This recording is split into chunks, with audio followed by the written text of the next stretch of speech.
The Haunting of Hands-On History Museum, Hull, a true ghost story. Located in the heart of Hull's Old Town, the Hands-On History Museum is housed in a historic building that was once the old grammar school attended by none other than the famous poet Andrew Marvell. With its rich educational past dating back to the late 16th century, the museum offers a fantastic glimpse into Hull's history. However, beneath its educational charm lies a darker, more chilling side. As visitors and staff have reported numerous eerie encounters over the years, the Hands-On History Museum occupies one of Hull's oldest surviving buildings, dating back to 1583. Originally a grammar school, it educated generations of Hull's youth before being converted into a museum. The building's age alone gives it an air of mystery, and its long history of learning, growth, and even tragedy seems to have left a spectral imprint on the property. During its time as a school, the building was witness to the many joys and sorrows of childhood. It also played a significant role during periods of plague and hardship, when sickness claimed the lives of many young students. Some believe these past tragedies contribute to the eerie atmosphere that now pervades the museum. One of the most commonly reported phenomena in the Hands-On History Museum is the appearance of shadowy figures. Visitors often describe seeing dark, human-like shapes moving through the exhibits or peeking around corners. These figures are usually seen in the peripheral vision, vanishing when one tries to get a closer look. A former museum staff member recounted a chilling experience while working late one evening. She was alone, locking up after a busy day, when she saw a shadowy figure cross the main hallway. Thinking it was a visitor who had been accidentally locked in, she called out, but received no response. Upon searching the building, she found no one, yet the sensation of being watched lingered. Given the building's history as a school, it's no surprise that many of the reported hauntings involve the spirits of children. Visitors have frequently reported hearing a sound of giggling or whispers, especially in the areas that once served as classrooms.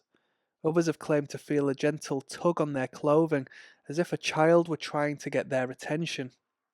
In one particularly eerie incident, a group of school children visiting the museum on a field trip reported seeing a little boy dressed in old-fashioned clothing standing near an exhibit.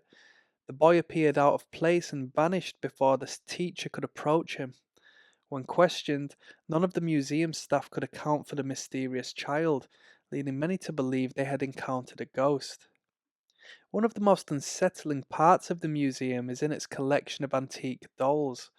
Many visitors report feeling uneasy in this exhibit, as though the dolls' glassy eyes are following them around the room. Some have even claimed to hear faint giggles or whispers emanating from the display, though no one else is nearby. One visitor described a particularly unnerving experience during a quiet afternoon visit. As she was examining the dolls, she heard what sounded like soft footsteps behind her. Turning around, she felt and found the room empty.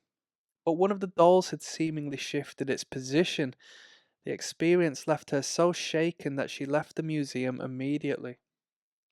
There are also tales that the ghost of Andrew Marvell himself still may haunt the building. Though there's no definitive proof, several visitors have claimed to see a tall, shadowy figure near the section dedicated to Marvell's life and works. Some believe this apparition could be the poet, drawn back to the place of his education. A local historian once described feeling a sudden chill while standing near Marvel's display, followed by an overwhelming sense of melancholy.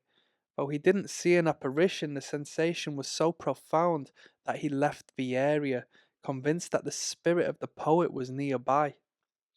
In addition to visual sightings, many visitors and staff have reported hearing strange noises throughout the building.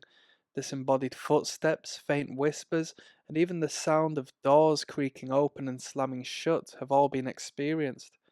Cold spots are also a frequent occurrence, even during the warmest months, leaving those who encounter them with an undeniable sense of unease. One particularly strange incident involved a maintenance worker who was repairing a light fixture late at night. As he worked, he heard the unmistakable sound of someone pacing back and forth in the adjacent room. When he went to investigate, the room was empty and the footsteps ceased.